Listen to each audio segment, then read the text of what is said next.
सेठ जी की गाड़ी यहाँ पर खड़ी है।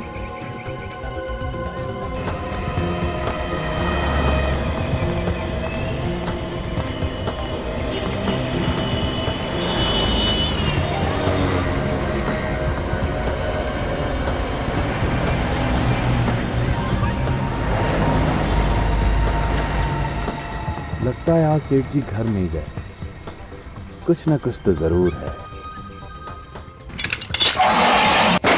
सेठ जी, महेंद्र सेठ जी, अरे कहाँ हो आप?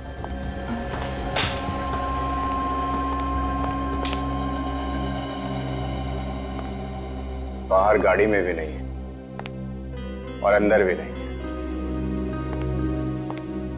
चलो हम तो अपना काम करते हैं।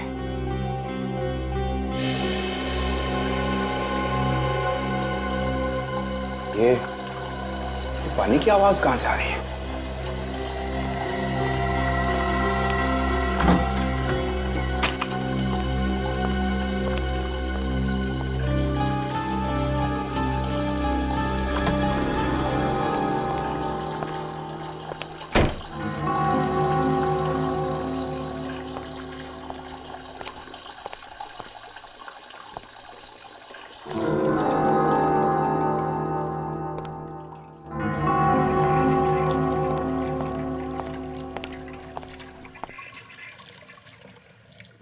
ये पानी की आवाज तो बेसमेंट में से आ रही है। अभी देखता हूं।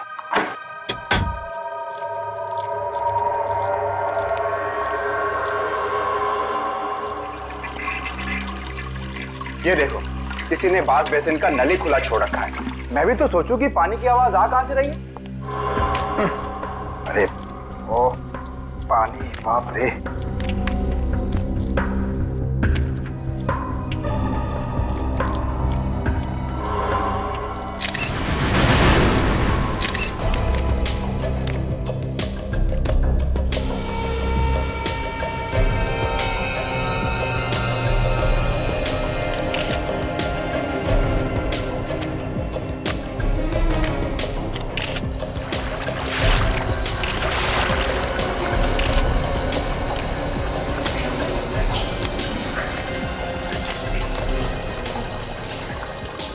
पानी का नल खुला है। ऐसा लगता है वॉश बेसिन के पाइप में कुछ अटक गया है, इसलिए सारा का सारा पानी बाहर आ गया है।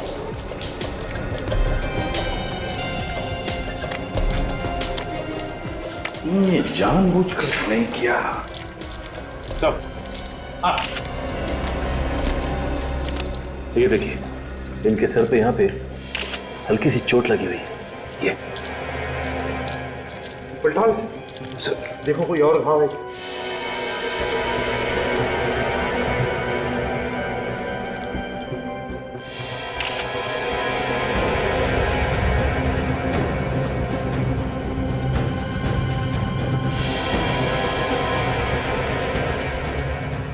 तो ये देखिए, यहाँ पे दोनों तरफ खरोंच के निशान। मतलब से हाथापाई हुई है इसकी किसी के साथ में। हाँ, लेकिन किसके साथ? तो तुम तो कह रहे थे कि यहाँ पर कोई नहीं था, अकेले थे महेंद्र जी, तो फिर ये निशान कैसे? मुझे नहीं पता सर। झूठ बोल रहा है सर, ये किसी ने किसी के साथ मिलके अपने मालिक का खून किया है। खून? सर ऐसा इल्जाम मत लगाइए सर। किसके साथ मिलकर खून किया है? किसके साथ मिलकर? मैंने खून नहीं किया सर। देखो, झूठ बोलना बंद करो। तुम्हारे किसी साथी के साथ इनकी हाथापाई हुई है और तुमने इनके सर पे पीछे से वार किया और बेहोश कर दिया। और फिर तुमने पानी का नल खुला छोड़ दिया, ये सोचकर कि पानी महेंद्र जी के मुंह में से उनके फेफड़ों में जाएगा और उनकी मौत हो जाएगी। नहीं सर, ऐसा झूठा इल्जाम मत लगाइए सर। चाहे तो आप मुझे फांसी पर चढ़ा दीजिए सर। हाँ, फांसी पर तो चढ़ाएंगे ही अगर तुमने ये खून किया है, समझे? ये देखिए सर, इसने अपने दोनों हाथों से गर्दन को ऐसे क्यों पकड़ रखा है? जरा खोलो इसके हाथ, देखो कोई घाव है क्या गले में?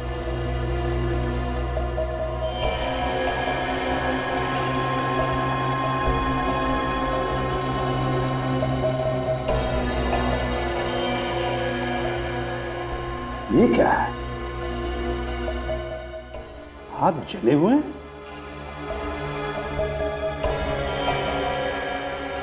सर मगर इसके हाथ चले कैसे? या फिर ना कोई जलने वाली चीज है और ना ही ऐसे लग रहा है कि जैसे यहाँ पे आग लगी थी। वही तो। क्यों महेंद्र के हाथ तुम नहीं जलाए ना बाहर कहीं पर, और फिर उसे यहाँ पर लाके छोड़ दिया? मैंने उनके हाथ नहीं जलाए सर। तो फिर किसने जलाए? मुझे नहीं मालूम है सर। तुम ही आखिरी इंसान थे ना जो यहाँ से गए थे? नहीं सर, सबसे आखिर में तो सेठ जी जाया करते थे, मैं तो हमेशा उनसे पहले चला जाता था, और कल रात भी जब मैं गया तो वो बिल्कुल ठीक थे सर। लेकिन तुमने तो कहा कि शटर तो तुमने ही बंद किया था कल रात को। हाँ सर, और आज सुबह भी मैंने ही आके शटर खोला था सर। तो फिर क्या महेंद्र जी ने अपने आप को मार लिया? सर ये वजह है मौत की। अस्थमा का पंप यहाँ फ्रीजर के पास पड़ा हुआ था। अस्थमा का पंप? क्यों, महेंद्र जी को अस्थमा की तकलीफ थी? जी हाँ सर। सर हो सकता है जब महेंद्र को अस्थमा का अटैक आया और जैसे वो जमीन पर गिर रहा था, उसका सिर किसी चीज से टकरा गया और उसके सिर पर चोट आ गई। और सर मुंह में पानी घुसने की वजह से सांसें बंद हो गई और मौत हो गई। नहीं सर, पानी का नल चालू रहना, महेंद्र के सिर पर चोट और उसके जले हुए हाथ, जरूर दाल में कुछ काला है। ये कोई एक्सीडेंट नहीं है सचिन, खून है ये, खून। जरा बॉडी को पलटो।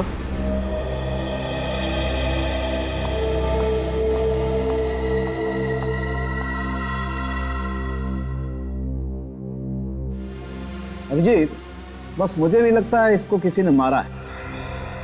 इसका घाव गहरा नहीं है, एकदम फ्लैट है। हो सकता है किसी वजह से गिर गया हो और तभी इसे चोट लग गई। बेहोश होने की वजह से गिर गया होगा। हो सकता है। सर ये अस्थमा के पेशेंट थे, इनका इनहेलर हमें वहाँ फ्रीजर के पास से मिला। तो हाँ। Good morning sir. Excuse me, तुम यहाँ क्या कर रही हो? डॉक्टर साहब, एसीपी साहब ने इसे यहाँ भेजा है। पर सर इसने अपनी सहेली के पति पे गोली चलाई थी। विवेक, उस समय हालात दूसरे थे। अगर ये अपनी सहेली के पति पे गोली नहीं चलाती तो शायद इसकी सहेली आज जिंदा नहीं होती। मगर सर अपराध तो हुआ है ना पूर्वी के हाथों से, फिर भी। नहीं, वो आदमी अभी जिंदा है जिस पर गोली चलाई थी इसने। और फिर इस तरीके के हालात तो हमें से किसी के साथ भी हो सकते हैं। बॉस, इस आदमी की मौत अस्थमा की वजह से नहीं हुई। अस्थमा की वजह से नहीं हुई? फिर कैसे हुई? अभिजीत, इसकी मौत दम घुटने की वजह से हुई है। मतलब किसी ने इसका गला घोटा था? नहीं, गले पर तो ऐसा कोई निशान नहीं। ए? फिर मैं क्या बताऊं भाई, ये तो तुम लोग ढूंढो ना। Thank you very much. You welcome. फिर से उसी बेसमेंट में जाना पड़ेगा, वहीं पे मिलेगा इसकी मौत का कोई सुराग।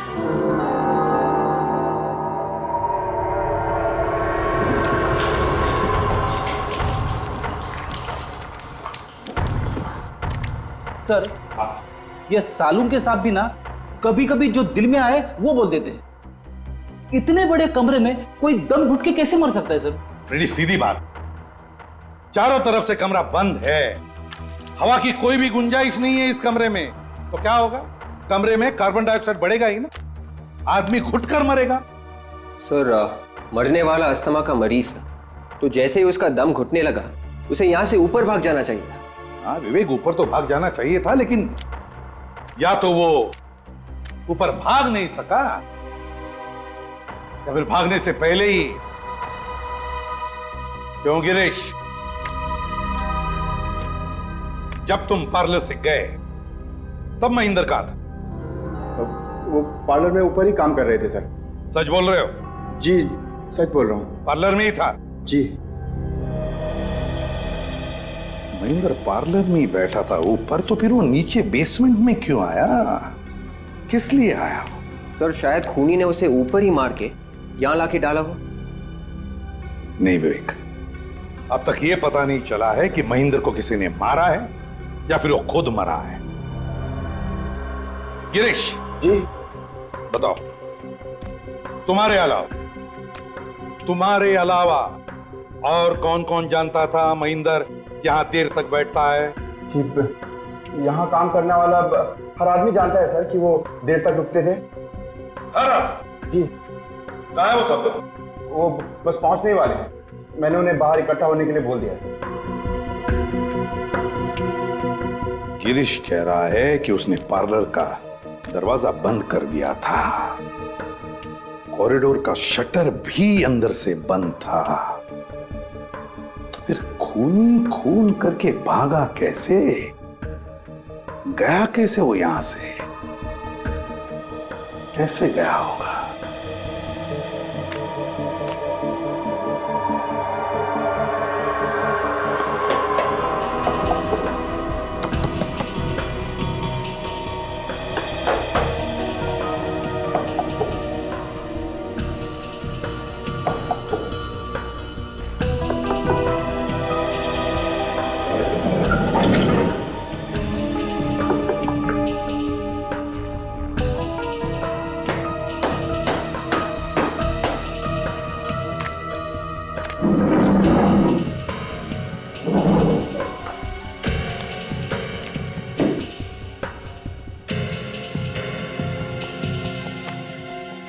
आखिरी बार पूछ रहा हूं, और कोई रास्ता है यहां से बाहर जाने का?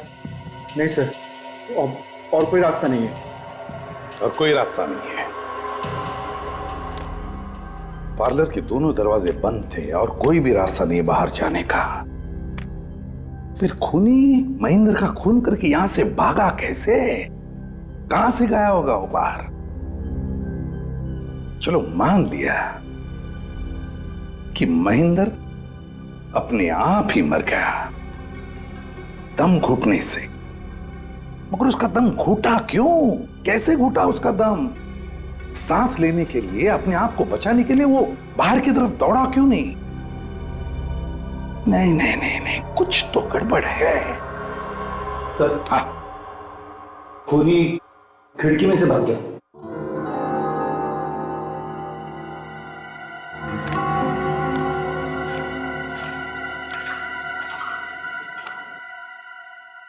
रेडी, काम करो, बाहर की तरफ जाकर देखो, देखो कोई निशान मिलते हैं क्या? Yes sir. काजल, विवेक, तुम लोग यहीं इसी कमरे में छानबीन करो, कोना कोना छान मारो, देखो कुछ मिलता है क्या।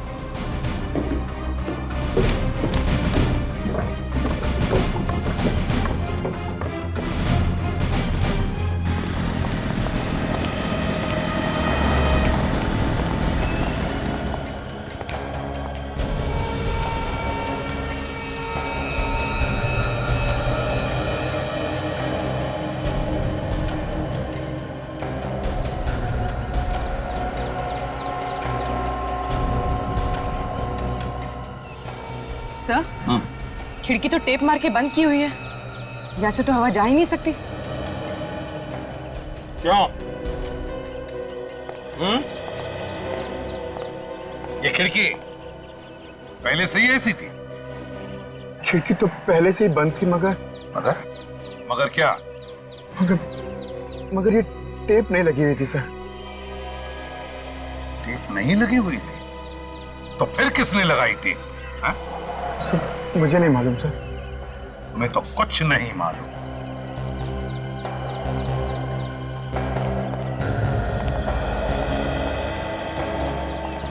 मेरा शक सही निकला, महेंद्र की मौत दम घुटने की वजह से ही हुई है, और जिसने भी ये किया है सोच समझकर, प्लानिंग के साथ किया है।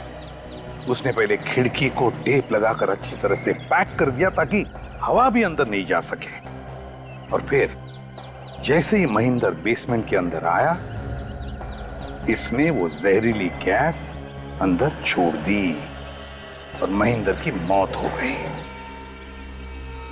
सर मगर कमरे में गैस जाने का कोई रास्ता तो होना चाहिए। ये खिड़कियां अगर बंद है तो फिर? रास्ता होगा पूर्वी, रास्ता जरूर होगा। चलो।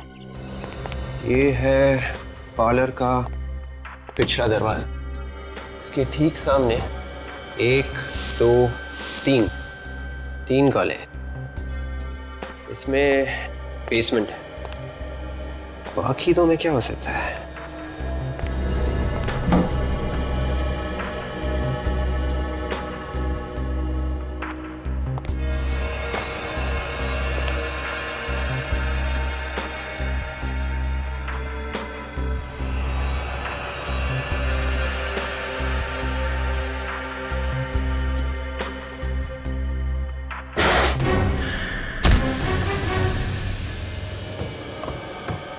देखो जरा, नीचे देखो, फर्श पर अच्छी तरह से देखो, दीवारों में भी देखो।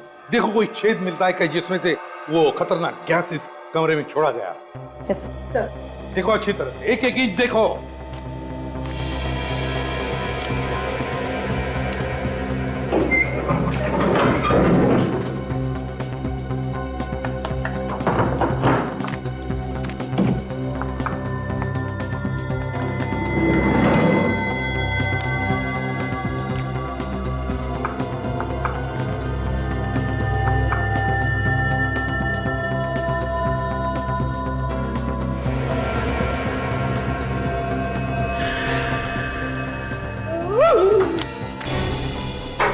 क्या हुआ फ्रेडी? चूहा। हाथी चूहे से डरता है।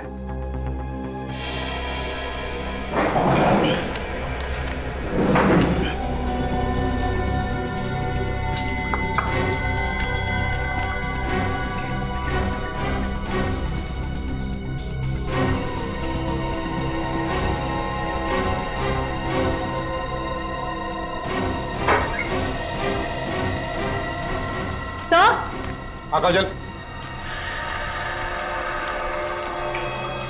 ये देखिए सर, यहाँ पर छेद है। देखा, मैं कह रहा था ना, छेद है। मगर सर, ऐसे छेद तो बिजली के तार वगैरह डालने के लिए किए जाते हैं ना दीवारों में। अगर ये छेद बिजली का वायर डालने के लिए बनाया गया है तो 2 या 3 इंच से ज्यादा गहरा नहीं होगा। देखो कितना गहरा है, देखो जल्दी।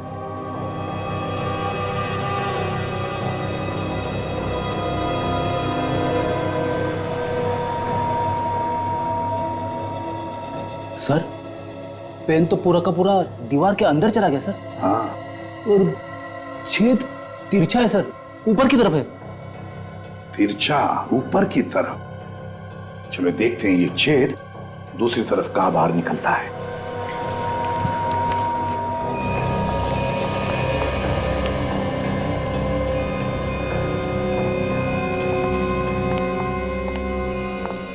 बेसमेंट में जिस दीवार पर हमें छेद मिला है, उस छेद का मुंह लगता है इस कमरे में होना चाहिए।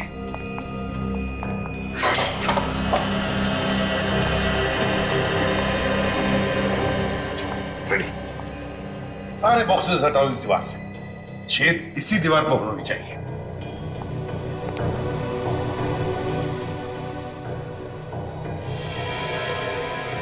विवेक कहां चला गया है?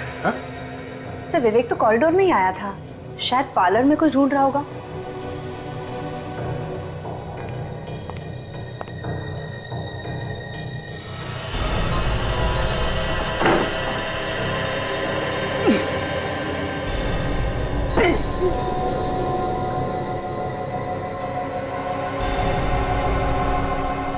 सर, हाँ फ्रेडी,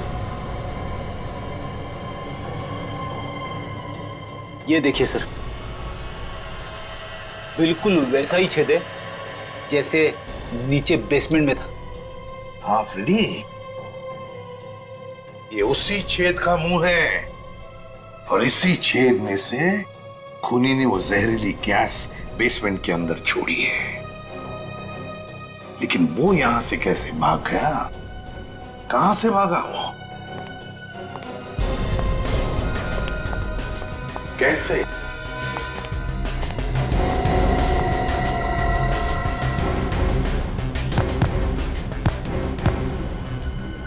फ्रेडी, ये कारपेट हटाओ, देखो इसके नीचे क्या है।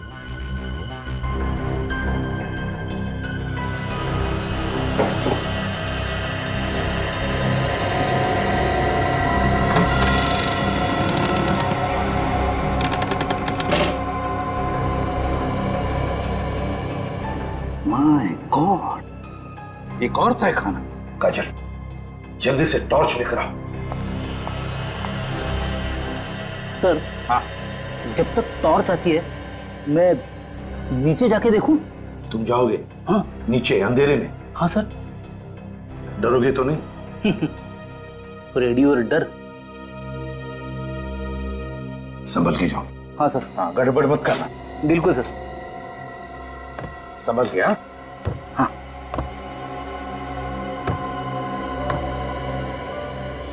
संभाल के। मेरी क्या हुआ? क्या जाएगा? गड़बड़ करेगा। सर। हाँ।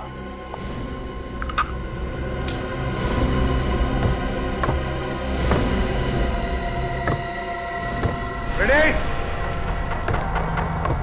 रेडी? रेडी? है कहाँ ये? रेडी कहाँ हो तुम? रेडी?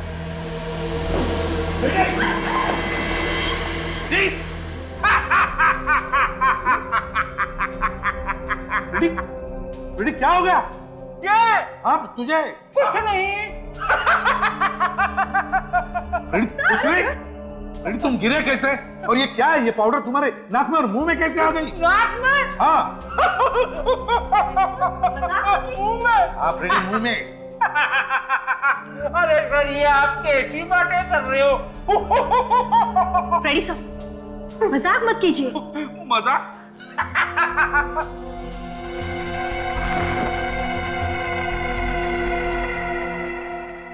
ये तो ड्रग्स है। फ्रेडी मजाक नहीं कर रहा है। ये ड्रग्स फ्रेडी के शरीर में गए। काजल से जल्दी से हॉस्पिटल ले जाओ। फ्रेडी जाओ, काजल के साथ हॉस्पिटल जाओ। संभाल के, संभाल के। संभाल के।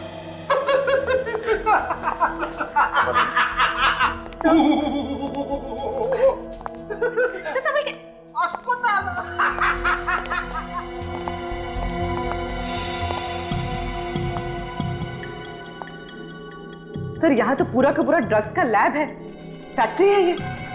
हाँ, बड़ा रैकेट दिखता है यहाँ पर। लगता है ये महेंद्र आइसक्रीम पार्लर के आड़ में ड्रग्स का धंधा करता होगा। रस्सी कुर्सी पर क्यों? किसी को बांध के रखा था क्या? सर कहीं विवेक को तो नहीं बांधा था यहाँ पर? हाँ पूर्वी हो सकता है विवेक को ही बांध के रखा। काजल कह रही थी कि वो आइसक्रीम पार्लर में गया था कुछ ढूंढने के लिए, कि ढूंढते ढूंढते वो यहां पर तो नहीं आया और फिर शायद उन लोगों ने। सर ब्लड, ये देखिए। बिल्कुल ताजा खून है, कहीं ये विवेक का खून तो नहीं? काम करो, ब्लड को उठाओ और फोरेंसिक लैब भेज दो। तब तक मैं इस आइसक्रीम पार्लर के वर्कर से मिलता हूं। सर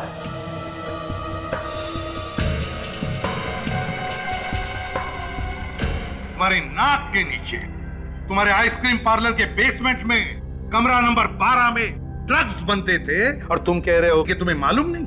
हाँ? ये नहीं हो सकता, समझे? सर हम सच कह रहे हैं, हमें कुछ नहीं मालूम। सच कह रहे, तुम्हें कुछ नहीं मालूम, वो तो हम मालूम कर ही लेंगे, समझे? तुम सबके डिटेल्स चाहिए मुझे, सबके डिटेल्स, नाम और पते के साथ, अभी के अभी। डॉक्टर साहब पता चला इस महेंद्र का खून किस चीज से हुआ है? नहीं अभी नहीं पता चला। अरे इतना टाइम लगाएंगे तो केस कैसे सॉल्व होगा सर? यार अभिजीत तुमसे कहा है हमेशा घोड़े पे सवार होकर के मत आया करो यार। तुम देख रहे हो ना मैं काम में लगा हूं। एक मिनट, कम से कम इतना तो पता चल गया होगा कि उस आइसक्रीम पार्लर के बेसमेंट में जो खून मिला था वो किसका है? दुनिया में करोड़ों लोग हैं दोस्त, किसी का भी हो सकता है, मैं कैसे बताऊं किसका है? अरे क्या हो गया, इतना उखड़े हुए क्यों है? अभिजीत देखो, एक बात तो श्योर है कि उस खून का ब्लड ग्रुप है B positive. B positive? B positive blood group तो सर विवेक का भी है। विवेक का? जिसका डर था वही हुआ। मतलब विवेक था वहां पे, फिर गया कहां? कहीं ये ड्रग्स वाला रैकेट उसी ने तो गायब नहीं कर दिया उसे? तुझे मुंह मांगा इनाम दूंगा, सर पे कफन बांध के घुस जा ड्रग्स बेचने वाले गैंग में। बच गया तो जिंदगी भर बैठ के खाएगा, मर गया तो तेरे बच्चे तुझे दुआएं देंगे, सारा पैसा तेरे बच्चों को दे दूंगा। बस एक बार ये पता लगा ले कि विवेक कहां है, ड्रग डीलर्स के चुंगल में है या नहीं। ओके, मैं तेरे फोन का इंतजार करूंगा, समझा? सर विवेक का कहीं कोई पता नहीं लग रहा, वो हॉस्पिटल में भी नहीं है और यहां तक के सब। यहां तक के क्या? कुछ भी नहीं सर। कुछ नहीं क्या? हाँ? सर, मुझे लगा कि कहीं किसी ने उसे मार ना दिया हो, इसलिए मैंने मुर्दा घर से भी पता किया, तो वो वहां पे भी नहीं है। अचानक गायब कहाँ हो गया? हम लोग भी तो थे वहां पे। ये गया तो गया कहाँ? सर महेंद्र के मोबाइल की कॉल डिटेल्स और इसके आइसक्रीम पार्लर के फोन की कॉल डिटेल्स। ओ, कल रात 11 बजे लैंडलाइन पे किसने कॉल किया था? पूरे 1.5 मिनट तक बात हुई है। तो इसका मतलब है कि आइसक्रीम पार्लर बंद होने के 1 घंटे बाद किसी ने महेंद्र को फोन किया था। और ये काम कोई ऐसा आदमी कर सकता है जिसे मालूम होगा कि महेंद्र अभी भी वहीं पे है, आइसक्रीम पार्लर में। सर ऐसा भी तो हो सकता है कि जिसने फोन किया हो उसी ने महेंद्र को बेसमेंट में जाने के लिए कहा। हो सकता है पूर्वी, मगर उसका दम कैसे घुटा बेसमेंट में? सर यही मैं भी सोच रहा था कि अगर बेसमेंट में उसका दम घुट रहा था तो फिर वो वहां पे रुका क्यों, वहां से बाहर क्यों नहीं भागा? हाँ सचिन, ये बात समझ में नहीं आ रही है। ये बेसमेंट का कुछ चक्कर है। विवेक भी बेसमेंट से गायब हुआ था। ये काम करो, बेसमेंट की एक बार फिर से तलाशी लो, शायद हमसे कोई चीज छूट गई हो। और इस नंबर के बारे में पता करो ये नंबर कहाँ का है।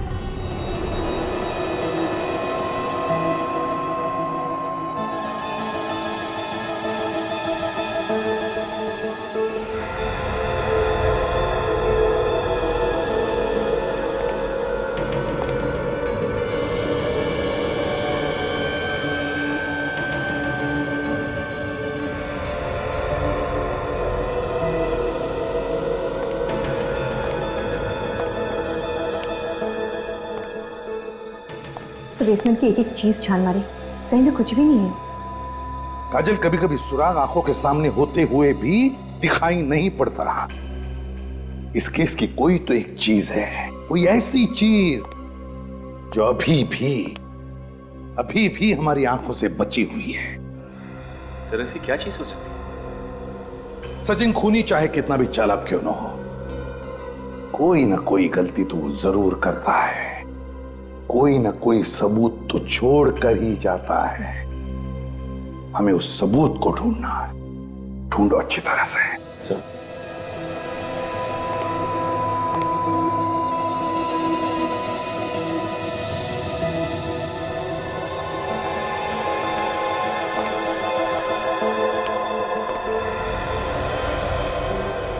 बेसिन में पानी अभी भी वैसा ही है। सचिन, सचिन, बेसिन के नीचे का पाइप खोलकर देखो कुछ अटका है क्या? हाँ।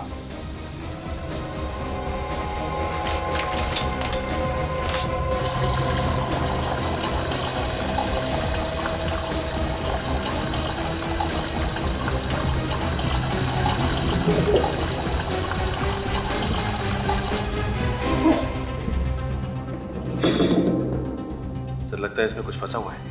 देखो, निकालो।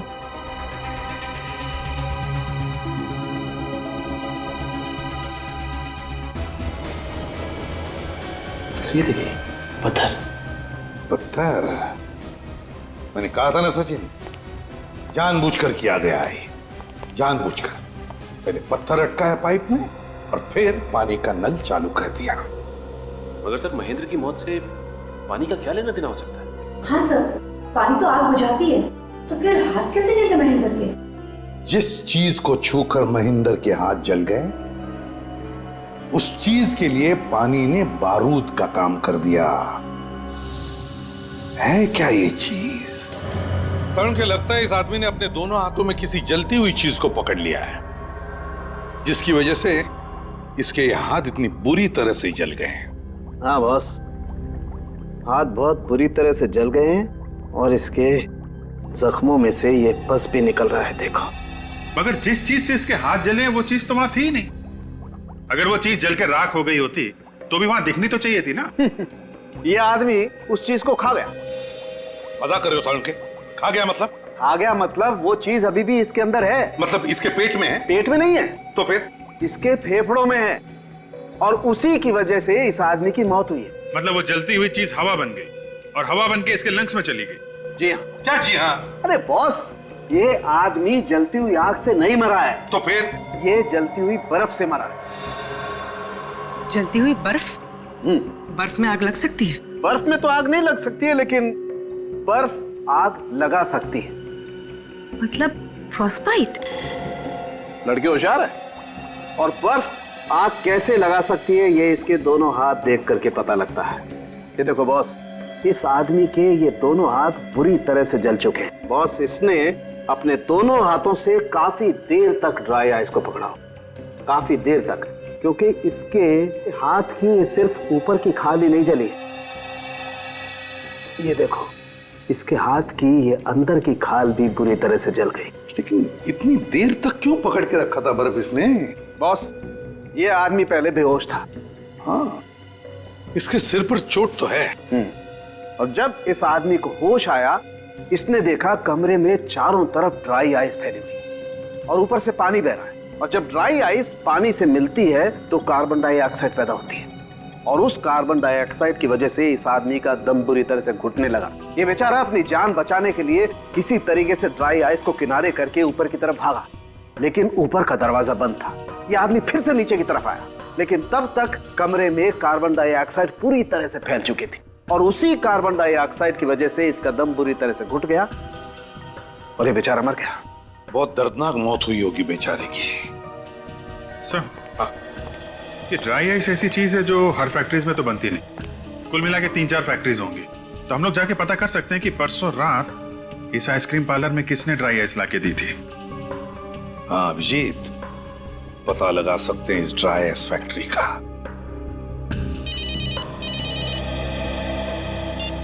हाँ सचिन, कहां से? मालाड के पीसीओ से। सर, न जाने सुबह से दिमाग में बुरे बुरे ख्याल आ रहे हैं। क्यों? क्या हो गया? मारा गर्लफ्रेंड ने या फोन पे कुछ कह दिया? ऐसी कोई बात नहीं है सर। सर क्या बताऊं गर्लफ्रेंड को, बस छोड़िए ना सर। लेकिन दिल तो बेशरम है ना सर, बार बार टूटता है लेकिन मानता ही नहीं। दिल तो दिल है ना सर। उसे ऐसे रहने दो सचिन, टूटा फूटा रहेगा तो जिंदगी में कुछ ना कुछ होता रहेगा। एक बार पत्थर दिल हो गया ना तो लाइफ का मजा चला जाएगा। ये बात तो ऐसा है। ये बुरे ख्याल आए क्यों मगर? यही सर कि विवेक के बारे में कोई नहीं सोच रहा है। सोच सोच के मेरा भी दिमाग खराब हो गया। फिर गया तो गया कहाँ?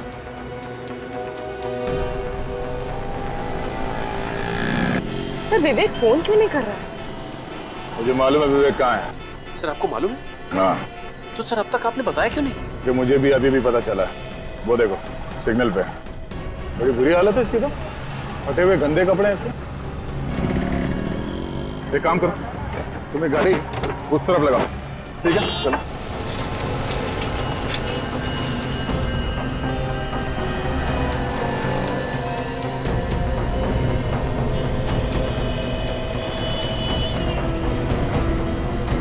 विवेक, विवेक, क्या हो गया? क्या? हाँ? विवेक,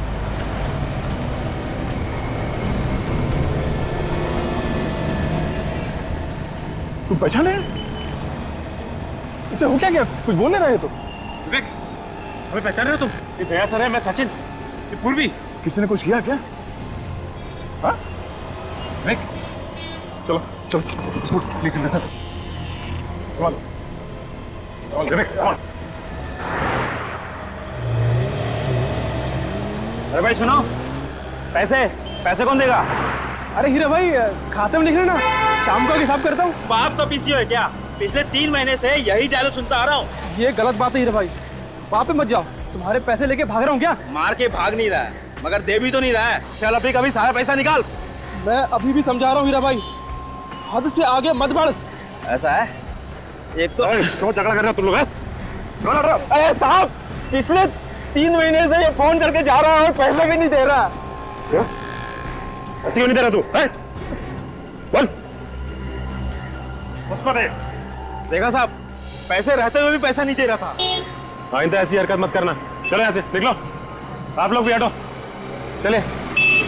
तुम्हारे पैसे तुम्हें मिल गए ना? हाँ साहब। अब तो खुश हो? हाँ साहब, बहुत बहुत धन्यवाद। देखो, मैं सीआईडी से। सीआईडी? जी हाँ। ये पीसीओ पे परसों रात को 11 बजे कोई फोन करने आया था क्या? परसों रात को 11 बजे? सोच के बताओ, शायद कुछ याद आ जाए। हाँ सर, मैं जब दुकान बंद करने के लिए बाहर निकला था तो एक कार वाला आया था फोन करने के लिए। तो सर मैंने तो मना कर दिया था, लेकिन वो कहने लगा बहुत जरूरी फोन करना है, खुशामद करने लगा सर। तो फिर मैंने कह दिया चलो भाई ठीक है कर लो। वो अकेला था या उसके साथ भी कोई था? नहीं सर, उसके साथ एक और आदमी था, मगर वो कार में ही बैठा था। तुमने कुछ सुना कि क्या बातें की फोन पे उसने? सर बातें तो मैंने नहीं सुनी, मैं घर जाने की तैयारी कर रहा था, सोच रहा था कि जल्दी से इसका फोन खत्म हो और मैं घर जाऊं। कैसी कार थी कुछ पता है तुम्हें? मतलब मेरा मतलब है नंबर, गाड़ी का नंबर। सर नंबर तो याद नहीं है, लेकिन सर बड़ी गाड़ी थी, सफेद रंग की। ये जो आदमी पीसीओ पे फोन करने आया था, उसे आसपास कभी देखा है तुमने? सर पहले तो कभी नहीं देखा, 30-35 साल का था। और हाँ सर, वो लंगड़ा कर चल रहा था।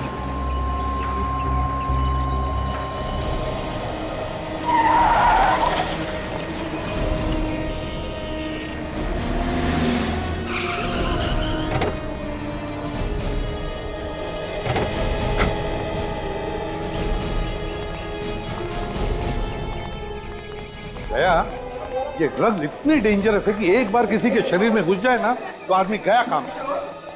हाँ सर, देखिए ना विवेक का क्या हाल होगा। सर विवेक को डी एडिक्शन सेंटर में भर्ती कर दिया सर, 6-7 दिन में ठीक हो जाएगा वो। नहीं दया, मुझे नहीं लगता वो 6-7 दिन में ठीक हो जाएगा, कम से कम 1 महीना तो लगेगा उसे। सर इस आइस फैक्ट्री के बगल में ही है ड्राई आइस फैक्ट्री, ये आखिरी ड्राई आइस फैक्ट्री है सर। इतनी आइस शायद किसी भी ड्राई आइस से नहीं गई। तो फिर दया वो बर्फ उसी आइस फैक्ट्री में से लेकर गए होंगे वो। चलो देखते हैं।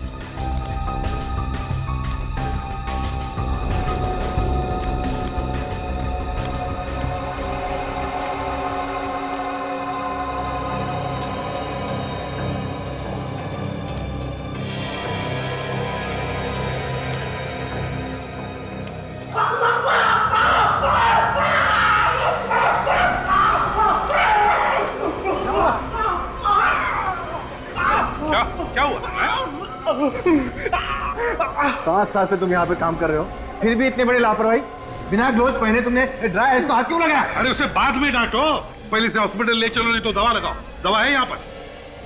सुनो, इसे ऑफिस ले जाना, वहाँ पे फर्स्ट एड बॉक्स है। जाओ जल्दी जाओ। और तुम लोग खड़े खड़े मेरा मुंह क्या देख रहे? जाओ अपना काम चालू करो, जाओ।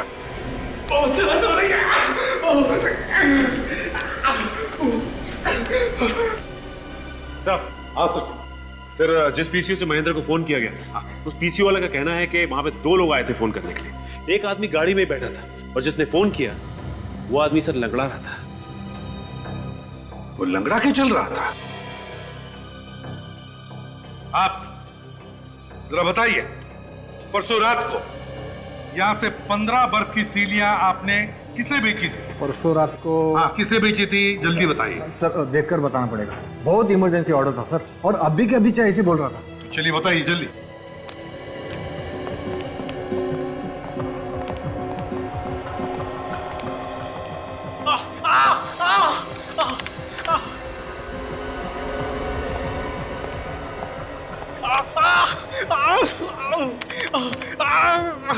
हाँ सर मिल गया। मिल गया? हाँ। क्या नाम है? ये जीत नाम के आदमी ने ऑर्डर दिया। जीत? उसका कोई कांटेक्ट नंबर वगैरह है?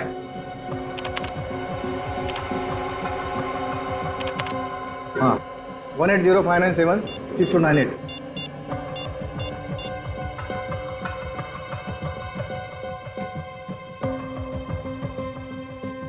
सर नंबर तो गलत है। मुझे तो वैसे ही लग रहा था, कोई भी गुनहगार अपना असली नंबर नहीं देगा। वैसे एक बात बताओ, ये बर्फ की सीलियां कौन लेकर गया था? नंदू ले गया था सर, हमारा टेम्पो ड्राइवर। कहाँ ये ड्राइवर? शायद टेम्पो में सो गया होगा। चलो दिखाओ।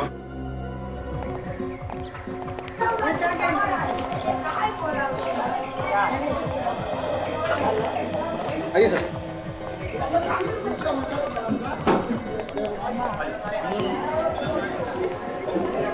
चलिए सर। अरे सुनो, वो नंदू ड्राइवर कहाँ है? साहब वो अपने टेम्पो में सो रहा है। आइए सर।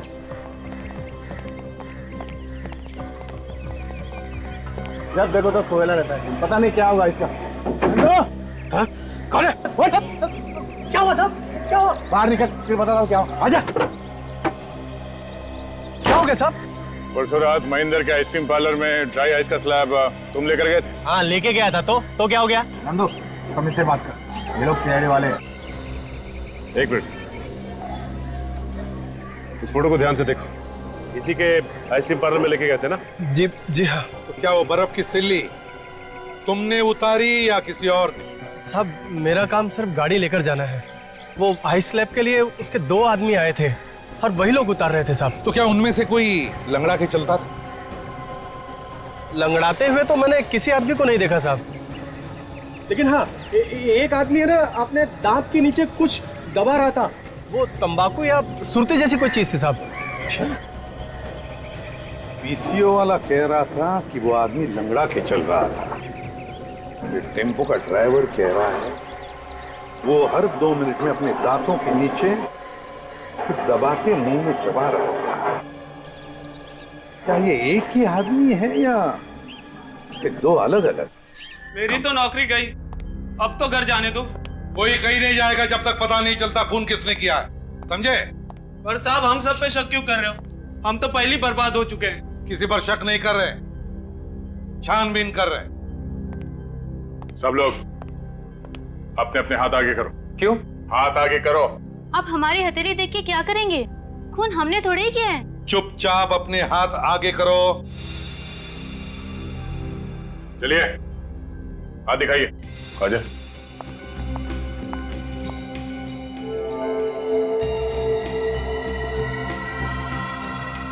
उठो।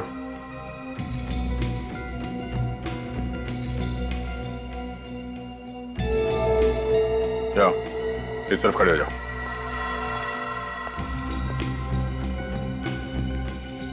इस तरफ आइए। तुम भी आ जाओ।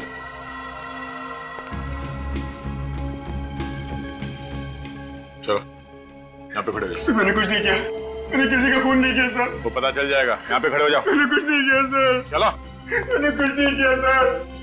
सर, ये चारों लोग तंबाकू खाते हैं। तंबाकू खाते हो? शर्म नहीं आती?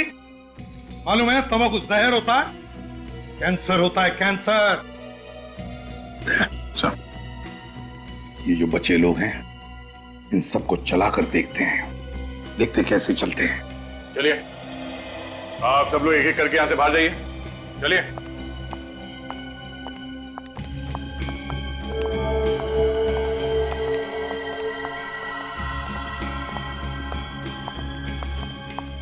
सबके पैर तो ठीक है सर, लंगड़ा के कोई चल नहीं रहा। वही तो।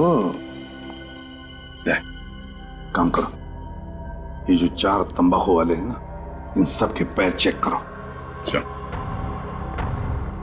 जरा पैंट ऊपर करना। मैं सच कह रहा हूँ सर, मैंने कुछ नहीं किया। चुपचाप पैंट ऊपर करो। ये पैर।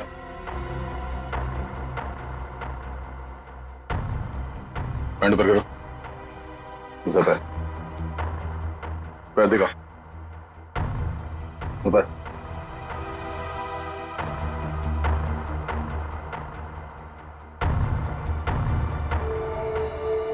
दूसरा पैर।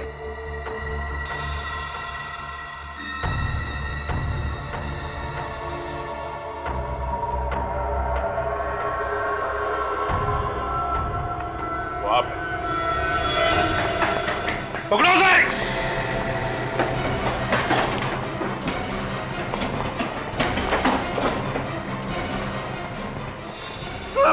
मैं शरीफ आदमी हूँ सर, मैंने कुछ नहीं किया सर। तो फिर भागे क्यों? तो मैं फोन क्यों किया तुमने?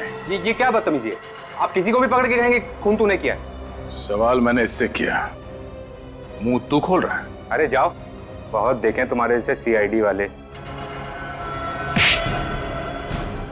बहुत देखें? हाँ, ये भी देख ले।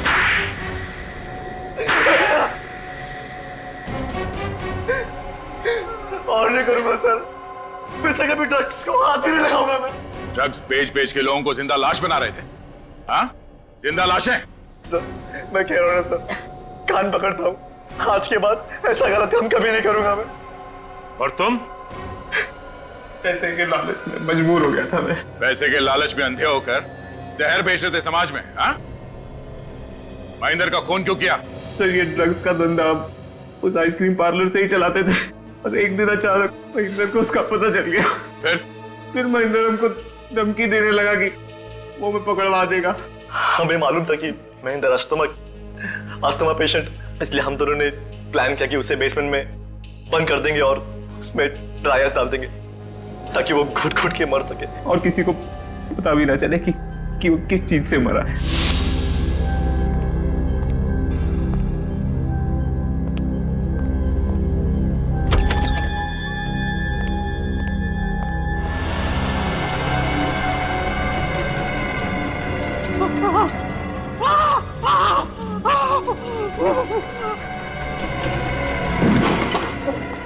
दरवाजा खोलो।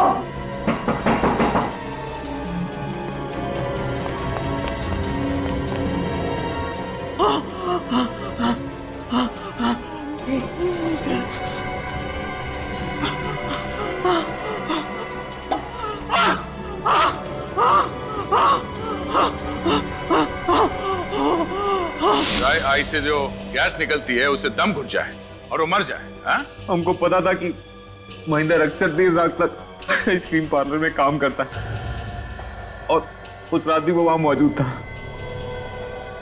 इसलिए हमने उसको फोन किया। तुम दोनों ने विवेक को कैसे गायब किया?